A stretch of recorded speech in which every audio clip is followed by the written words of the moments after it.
Good evening all of you. Welcome to PG mathematics. आज हम एक नया टॉपिक स्टार्ट करने जा रहे हैं जिसका नाम है कैलकुलस ऑफ वेरिएशन। छोटा टॉपिक है लेकिन इम्पोर्टेंट टॉपिक है और हमारे नेट एग्जाम की बात करें तो स्कोरिंग टॉपिक है। छोटा सा टॉपिक है, इसे हम एक दिन में भी यदि पूरा पढ़ लें, एक बार रिवाइज करने में एक दिन लगता है, सिर्फ एक दिन में भी बोले तो 2-3 घंटे में आराम से रिवाइज हो जाता है। इतना छोटा टॉपिक है और हम इसे कुछ क्लासेस में पढ़ेंगे। ठीक है, मैं आपको समझाऊंगी तब तो थोड़ा लेंदी आपको लगेगा, वरना ये छोटा टॉपिक है। और जब आप ये टॉपिक पढ़ लेंगे तो इसके बाद नेट एग्जाम में 12 से 15 नंबर का ये आता है। तो ये आपका यदि नेट होने वाला होता है तो नेट से जेआरएफ तक आपको ले जा सकता है। ऐसे टॉपिक 3-4 टॉपिक्स हैं जो 12 से 15 नंबर्स के आते हैं। एमए होता है, ऑपरेशन रिसर्च होता है, इंटीग्रल इक्वेशन होता है और जिनमें एक ये टॉपिक है कैलकुलस ऑफ वेरिएशन। ठीक है, कैलकुलस ऑफ वेरिएशन आज हम स्टार्ट करेंगे और इसमें पढ़ेंगे। नॉर्मल सी हमें चीज़ें याद रखनी है। और अब हाँ, एचपीएससी असिस्टेंट प्रोफेसर का जो एग्ज़ाम होने वाला है उसमें भी नेट वाला ही पूरा सिलेबस कवर किया गया है। सेम वही सिलेबस है, जैसे तो वही कॉपी पेस्ट करके डाला हो उन्होंने असिस्टेंट प्रोफेसर के लिए, तो वहाँ भी आपको ये टॉपिक हेल्पफुल रहेगा। ठीक है, तो आपको ये टॉपिक पढ़ना है, इम्पोर्टेंट है। और अपने जो दोस्त नेट की या फिर गेट वगैरह में आता होगा और साथ के साथ एचपीएससी असिस्टेंट प्रोफेसर की जो तैयारी कर रहे हैं उन्हें ये आपको सेंड करना है। आरपीएससी में तो आता ही है, फर्स्ट ग्रेड हो या फिर हमारा असिस्टेंट प्रोफेसर कॉलेज लेक्चरर वाला एग्जाम। ठीक है, अब हम हमारे टॉपिक पे चलते हैं। टॉपिक का नाम है, लिखिए, calculus of variation.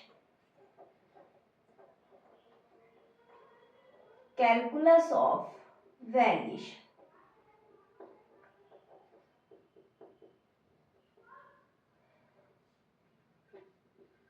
Important topic है। नेट हो, हमारे असिस्टेंट प्रोफेसर वाले एग्जाम हो, चाहे हरियाणा वाला हो चाहे राजस्थान वाला हो, फर्स्ट ग्रेड हो, सब में ये आता है। इसमें हम पढ़ेंगे क्या? इसमें सबसे पहली बात इसमें होती है, इस टॉपिक का नाम है कैलकुलस ऑफ वेरिएशन।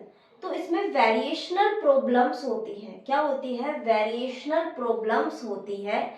अब वो वेरिएशनल प्रॉब्लम्स कुछ टाइप्स की होती है।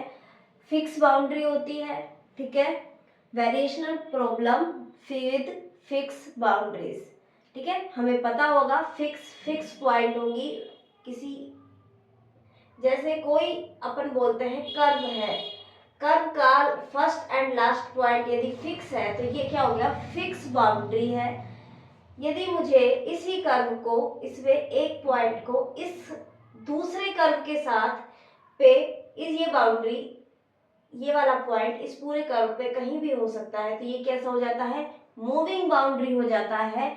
और यदि ये कोई पॉइंट ही ना गिवन हो, हमें हमारे लिए आर्बिट्रेरी है, पूरे स्पेस में से है, तो इसे हम फ्री बाउंड्री भी बोलेंगे। ठीक है, ये सारी चीजें हम आगे भी डिस्कस करेंगे।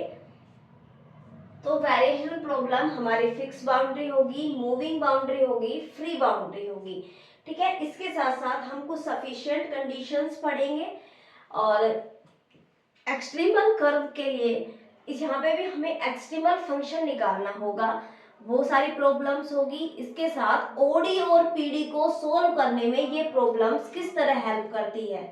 कभी कभी हमारे पास ordinary differential equation and partial differential equations ऐसी होती है जिन्हें हम नॉर्मल मेथड से सॉल्व नहीं कर पाते। उन्हें यदि हम यहाँ वेरिएशन वाले मेथड से करें, कैलकुलस ऑफ वेरिएशन में वेरिएशन वाले मेथड से करेंगे तो वो बड़ी इजी हो जाती है, तो वहाँ भी हमारा ये हेल्पफुल रहता है। तो ये कुछ 3-4 टॉपिक्स के हम पूरे इस यूनिट में, यूनिट बोलो आप जो भी बोलना चाहते हो, इसमें कवर करने वाले हैं। 3-4 तरह की इसमें प्रॉब्लम्स रहने वाली है। ठीक है, तो सबसे पहले हम इस पे आज बेसिक्स पे बात करते हैं कि इसका बेसिक्स हमें क्या कहता है। बेसिक्स में सबसे पहले समझिए, आज तक जब हमने अभी तक कैलकुलस पढ़ा है ना, हमने कैलकुलस में जैसे रियल एनालिसिस पढ़ा या फंक्शनल कैलकुलस फंक्शन पढ़े हमने, ठीक है। कैलकुलस में हमने फंक्शन पढ़ा, तो हम क्या करते हैं, x कोई पॉइंट होता है उसे क्या करते हैं, इनपुट करते हैं। क्या करते हैं, x क्या करते हैं, हम इनपुट करते हैं। आउटपुट की फॉर्म में हमें क्या मिलता है, f ऑफ x। ये क्या होता है, एक आउटपुट। हमारे पास y बराबर f ऑफ x फंक्शन होता था अभी तक कैलकुलस में, और x इनपुट हम कर रहे हैं, f ऑफ x आउटपुट मिल रहा है। आउटपुट क्या है हमारा, जो फंक्शन है हमारा, क्या है, फंक्शन है। आउटपुट में एक फंक्शन है।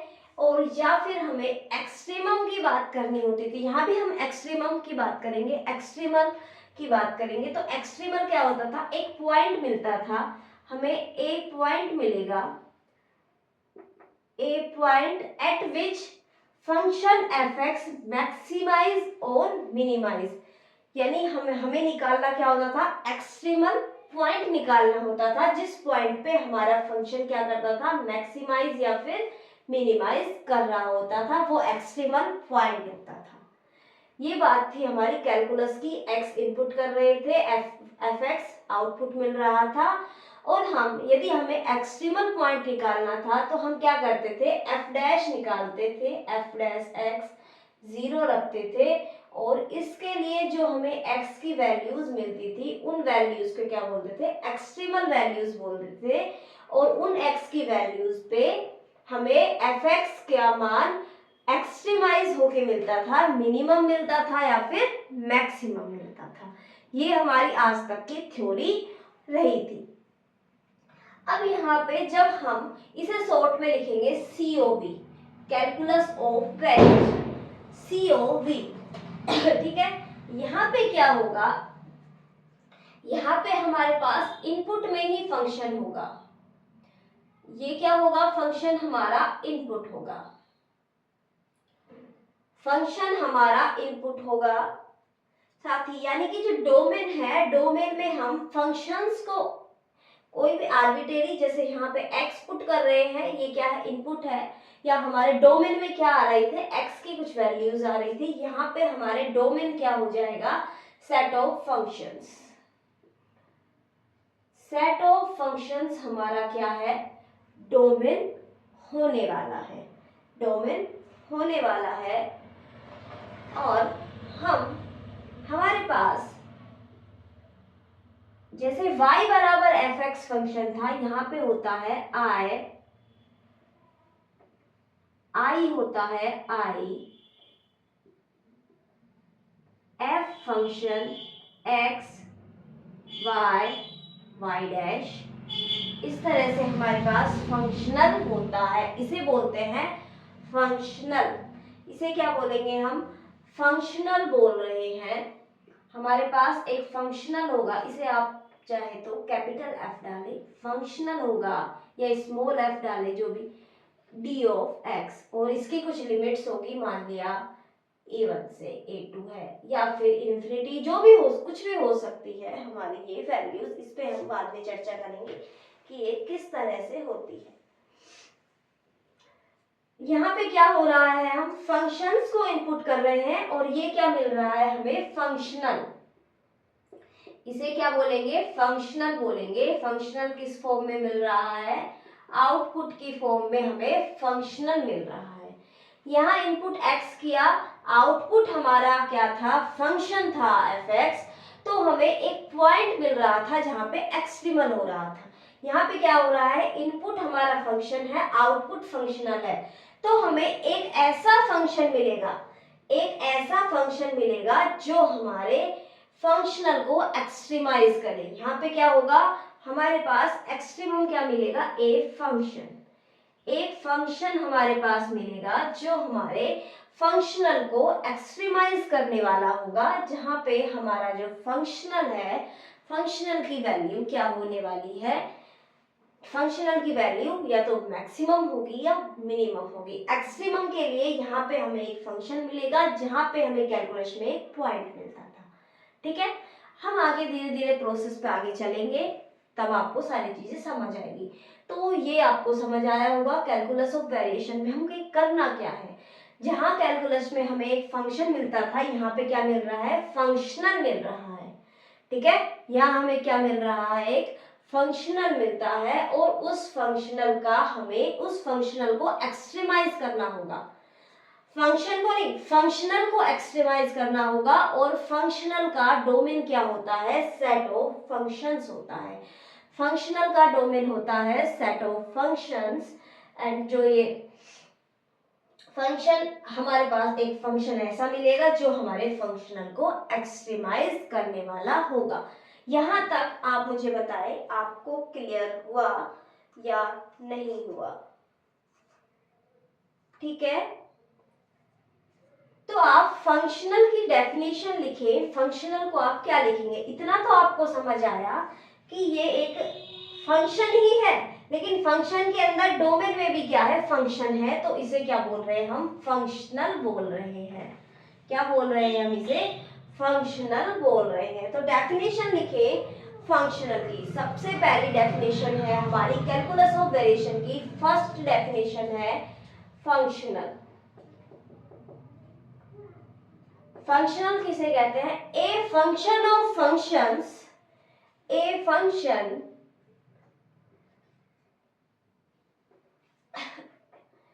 ए फंक्शन ऑफ, सॉरी एक मिनट पूरा ही लिखती हूँ।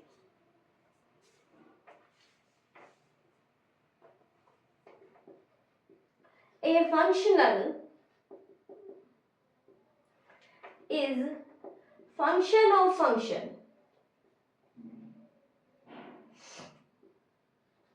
is function of function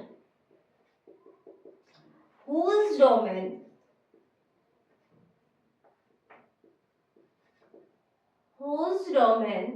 is R। Confuse ना हो, यहाँ पे डोमेन R बताया है, यहाँ पे फंक्शन बताया है, नहीं सही है, दोनों एक ही बातें हैं। यहाँ पे हमने क्या लिखा, इसने क्या बोला इस डेफिनेशन में कि फंक्शनल क्या है, एक फंक्शन है। ये एक फंक्शन ही तो है, लेकिन फंक्शन के अंदर क्या है, फंक्शन है। फंक्शन के अंदर यानी फंक्शंस का फंक्शंस है। और जो ये फंक्शन है ना, जो इसमें इनपुट करेंगे हम फंक्शन f(x), उसका डोमेन रियल नंबर r है, उसका डोमेन r है इस फंक्शन का, उसके बारे में बात की जा रही है। यानी वो ऐसे फंक्शंस का फंक्शन है। फंक्शनल क्या है, बेसिकली फंक्शनल भी एक फंक्शन है, लेकिन उसका डोमेन क्या है, फंक्शन है। यानी फंक्शंस का फंक्शन है, लेकिन जो डोमेन में फंक्शन आ रहे हैं उनका डोमेन क्या है, आर है। ठीक है, क्लियर हो गई होगी ये बात। तो ये हमारा क्या है, फंक्शनल की डेफिनेशन। या फिर यहां से आप ये बात और कह सकते हैं, जब हम डोमेन रियल नंबर से ले रहे हैं तो f(x) में पुट करने के बाद रियल मिलेगा, रियल फंक्शन है। और हमारा जो फंक्शनल है ये भी एक फंक्शन है, ये भी रियल पे ही वर्क, यदि हम अभी तक हम रियल पे ही बात कर रहे हैं इसकी, हम कॉम्प्लेक्स में नहीं जाएंगे, ये रियल पे ही है, तो हम कहेंगे हमें रियल नंबर ही मिल रहा है। तो functional is a real valued function, हम इसे कह सकते हैं। तो दैट इज, हम इसे कह सकते हैं फंक्शनल इज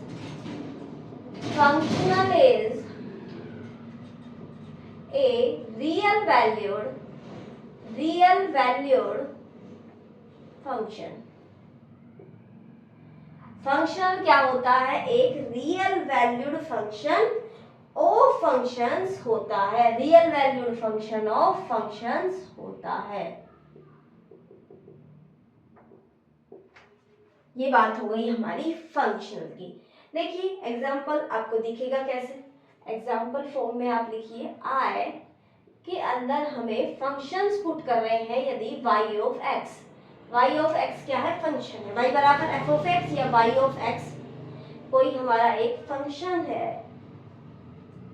यदि मुझे इसका इंटीग्रेशन 0 से 1 करना है, x स्क्वायर माइनस का y dash square dx, this equation या दिस इज कॉल्ड फंक्शनल। ये क्या है, एक फंक्शनल है, इज ए फंक्शनल। ये क्या है, इज ए फंक्शनल। ये क्या है, हमारे पास एक फंक्शनल है। तो फंक्शनल की रूपरेखा, थोड़ा सा चेहरा फंक्शनल का हमें समझ आया है, ठीक है। तो आज के बाद यदि कोई आपसे फंक्शनल की डेफिनेशन पूछे तो आप डेफिनेशन बता पाएंगे। ये होती है हमारे फंक्शनल की डेफिनेशन, ठीक है। एक होता है लीनियर फंक्शनल। लीनियर फंक्शनल, ऐसा फंक्शनल जो लीनियर हो, ऐसा फंक्शनल जो लीनियरिटी प्रॉपर्टी होल्ड करे, क्या कहलाता है, linear functional.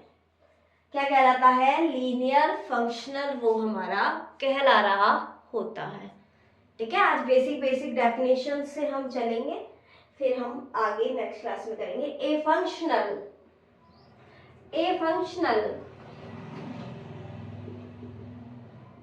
I of yx is said to be linear if for all मतलब for all इनकी डोमेन से, यदि for all y1 of x, y2 of x, ये तो कहाँ से होने चाहिए, हमारे फंक्शनल के डोमेन से होने चाहिए, है ना। एंड c1 एंड c2 दो कांस्टेंट लिए, एंड c1 एंड c2 ये कहाँ से होने चाहिए, कांस्टेंट हमारे रियल नंबर से आ रहे हैं। और यदि हम फंक्शनल में बात करें, I of c1 y1 of x plus c2 y2 of x बराबर हमारा हो जाए c1 I of y1 of x plus c2 I of y2 of x। यदि हमारी ये लीनियरिटी प्रॉपर्टी होल्ड हो जाए तो हम इसे कहेंगे लीनियर फंक्शनल्स। देखिए, लीनियरिटी प्रॉपर्टी तो आप वैसे भी जानते ही हैं, यहाँ पे कैसे अप्लाई होगी, एक एग्जांपल से हम इसे देखने की कोशिश करते हैं। तो ये नोट कर लीजिए, नोट कर लो इसे जल्दी से, फिर हम आगे चलते हैं।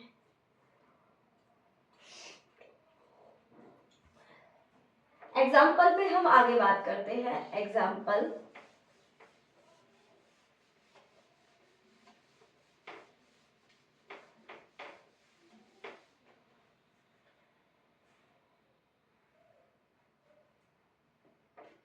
for example, I of y of x बराबर इंटीग्रेशन 0 to 1 2y माइनस का 3y dash dx is a linear functional,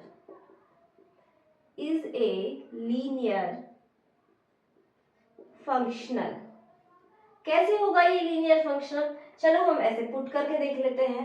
हमने पुट किया I of c1 y1 of x plus c2 y2 of x, हम इसमें पुट करते हैं integration 0 to 1, y की जगह ये पुट करेंगे और इसके y डैश है तो y डैश की जगह इसका डेरिवेटिव हम पुट करेंगे। इसका तो नॉर्मल डेरिवेटिव क्या होगा, c1 y1 dash plus c2 y2 dash, ये हमें दिख रहा है।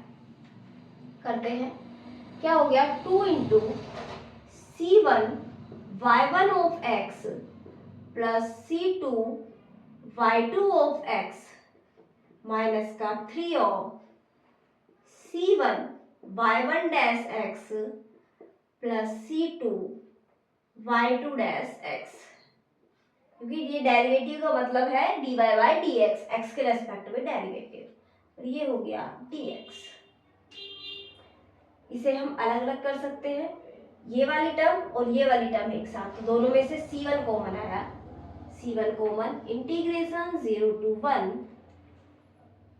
2y1 of x minus 3y1 dash of x dx plus c2 अब इन दोनों टर्म्स में से हम C2 बाहर लिया, 0 to 1, 2y2 of x minus का 3y2 dash of x dx।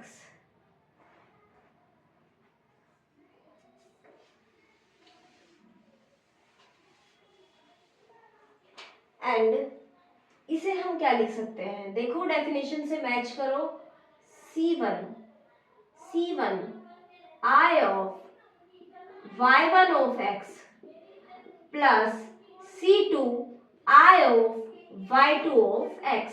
तो इस तरह हम इसे देख के बता सकते हैं इस तरह की ये क्या है, लीनियर फंक्शनल है। ये क्या है हमारा लीनियर फंक्शनल है। इसकी बात हो गई। इसके बाद हमें तो बात करनी है हमारे वेरिएशनल प्रॉब्लम पे। अब वेरिएशनल प्रॉब्लम क्या होगी इसकी डेफिनेशन पे हम बात करते हैं कि वेरिएशनल प्रॉब्लम है क्या। तो ये मिटा देती हूँ।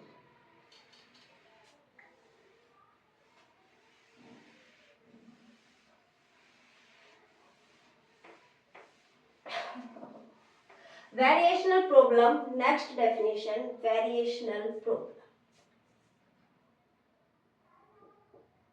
Variational problem.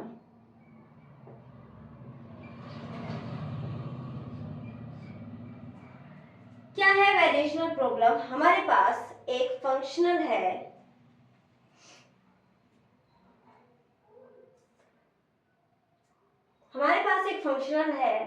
I of yx. Let I of yx be a functional. Linear functional तो सिर्फ डेफिनेशन के लिए लिखाया है, लीनियर का इसमें यूज नहीं है। वेरिएशनल के लिए सिर्फ फंक्शनल होना चाहिए, ठीक है।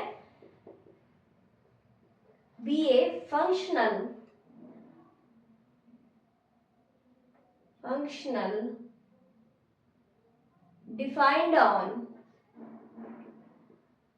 defined on set of functions, set functions के सेट पे डिफाइन होने वाला I ऑफ yx हमारे पास एक क्या है, फंक्शनल है। तो the problem then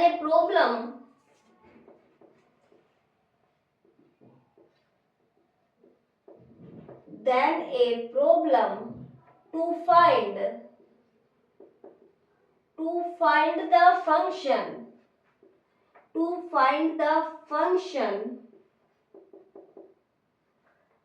which extremize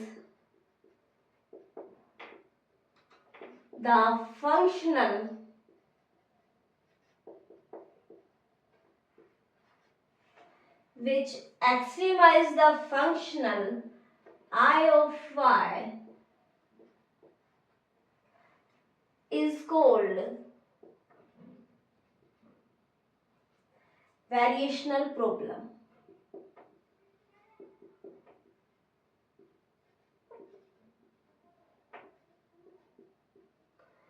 तो वेरिएशनल प्रॉब्लम है क्या, किसी एक्सट्रीमल का किसी फंक्शनल को एक्सट्रीमाइज करके फंक्शन निकालना। यानी कि हमारे पास क्या होता था, जब हमें कैलकुलस में क्या होता था, हमें एक फंक्शन दिया जाता था और बोला जाता था कि इस फंक्शन का मैक्सिमम इस पॉइंट पे है, मिनिमम इस पॉइंट पे है ना। ये हमें चेक करना होता था, यानी उसकी एक्सट्रीमल वैल्यूज कहाँ कहाँ है। तो इसी तरह वेरिएशनल प्रॉब्लम में क्या है, फंक्शनल है। फंक्शनल के लिए हमें एक फंक्शन फाइंड आउट करना है जो हमारे इस फंक्शनल को एक्सट्रीमाइज कर रहा है, फंक्शनल को या कहाँ मैक्सिमाइज या मिनिमाइज कर रहा है, वही वेरिएशनल प्रॉब्लम है। वही ढूंढना, उस प्रॉब्लम को ही वेरिएशनल प्रॉब्लम बोल रहे हैं, ठीक है।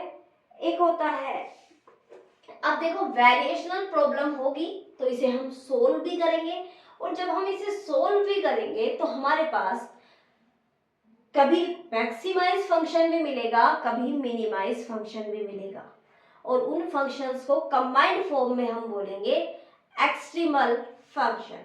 तो सबसे पहले आप लिखिए मिनिमाइज फंक्शन की डेफिनेशन लिखिए। मिनिमाइज फंक्शन, यहां पे मिनिमाइज फंक्शन की क्या definition? Minimize function, a function a function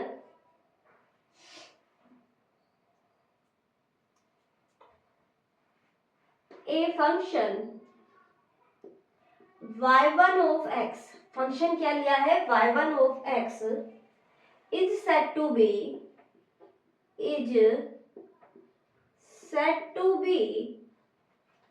minimizer or minimal function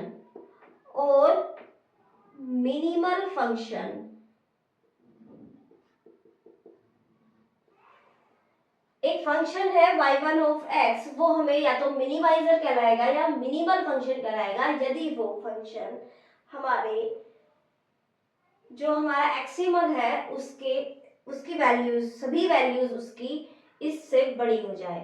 ये किसका मिनिमाइजर कहलाएगा? For functional I of y of x। If, यदि मैं I में, हमारे फंक्शनल में कोई भी एनी अदर फंक्शन इसमें पुट करूं और ये मिनिमल वाला फंक्शन इसमें पुट करूं y1, यदि ये वाला फंक्शन मिनिमाइजर है तो ये डिफरेंस हमेशा ग्रेटर देन 0 रहने वाला है। जो ये मिनिमाइजर है इसका मतलब सबसे छोटा करेगा। ये जब ये सबसे छोटा कर रहा है तो मैं किसी अदर फंक्शन को रखूं तो ये वैल्यू बड़ी होनी चाहिए और दोनों का डिफरेंस पॉजिटिव होना चाहिए। क्या होना चाहिए? पॉजिटिव होना चाहिए। For every function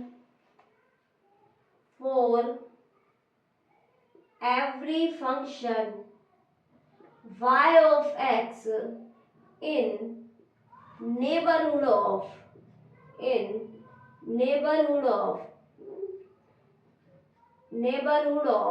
y1 of x के नेबरहुड में यदि ये कंडीशन फॉलो होती है तो हम y1 ऑफ x को क्या बोलेंगे? मिनिमाइजर या मिनिमल फंक्शन। जैसे हम ग्राफ से देखिए, जब हम कैलकुलस पढ़ रहे थे, मान लिया किसी फंक्शन का ग्राफ कुछ इस टाइप से था।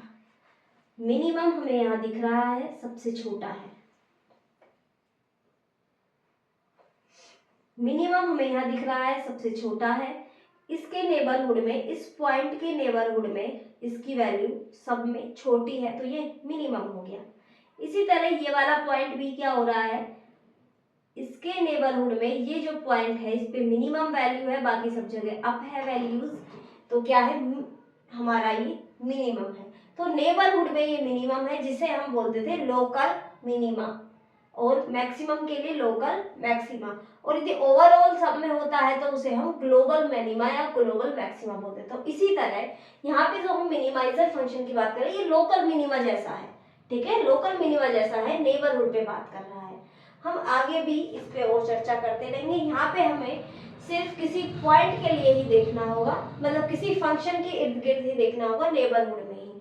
हमें पूरे सभी फंक्शंस पे तो हम किस तरह देखेंगे, इसलिए यहाँ पे सिर्फ एक ही डेफिनेशन दी गई है। आगे हमारे पास जैसे जैसे इसका यूज बढ़ता जाएगा हम देखते जाएंगे। फिलहाल सिर्फ इसी की बात हम करते हैं। इसी तरह, और हाँ, इसे हम डिनोट कर सकते हैं डेल्टा आई से। कैसे डिनोट करेंगे? डेल्टा आई से इसे हम डिनोट करने वाले हैं। इसके बाद नेक्स्ट हेडिंग डाले मैक्सिमाइजर फंक्शन। नेक्स्ट हेडिंग हमारा मैक्सिमाइजर फंक्शन डाले चले। मैक्सिमाइजर या maximal function a function same definition है, बस ग्रेटर देन को लेस देन में हमें कन्वर्ट करना है। A function y1 of x is set to be maximizer or maximal function for functional I of y of x if delta I क्या है, I of y of x minus I of y1 of x ये कैसा हो जाए, less than equal to 0 for every function y of x in neighborhood of y1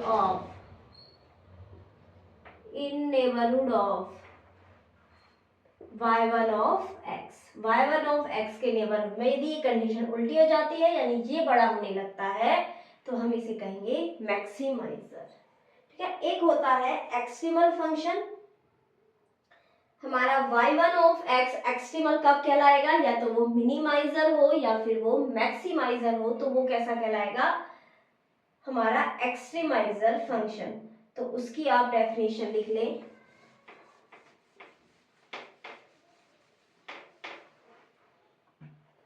एक्सट्रीमाइजर function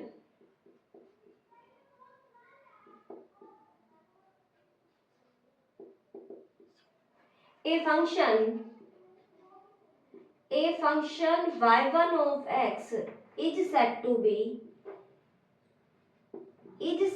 be maximizer,